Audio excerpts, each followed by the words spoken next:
Rajkot police કમિશનરનો media પર પ્રવેશબંધીનો મામલો. Police commissioner કચેરીમાં મીડિયા પ્રવેશ પર પ્રતિબંધ.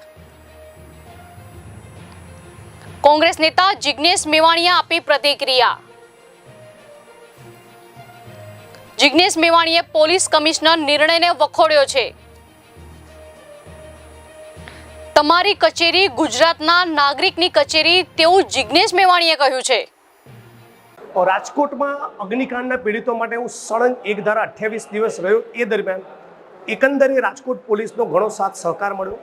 બંધ પાડવામાં પણ એમણે કોઈ દખલગીરી ન કરી અને રાજકોટના સીપી એ પણ એકંદરે રિઝનેબલ ઇમેજ ધરાવતા અધિકારી છે. પણ આજે એમણે જે પ્રમાણે મીડિયા ઉપર પ્રતિબંધ મૂક્યો એનો સખત શબ્દોમાં વખોડી કાઢું છું. તમારી કચેરી એ મૂળ તો ગુજરાતના નાગરિકોની કચેરી છે અને ગુજરાતના નાગરિકોને જે જગ્યાએ પ્રવેશ હોય એ જગ્યાએ મીડિયાનો પ્રવેશ ન હોય એવું કોઈ પણ સંજોગોમાં હોઈ શકે નહીં. આ ચલાવી લેકાય નહીં અને મીડિયાના મિત્રોએ આનો જવાબ એક જ રીતે આપી શકે. 8 કોલમમાં અગ્નિકાંડના પીડિતોની વાત તમે સતત મૂકો, સતત એ સવાલ ઊભા કરો કે ખરા અર્થમાં સાગઠિયાનો ગોડફાધર કોણ?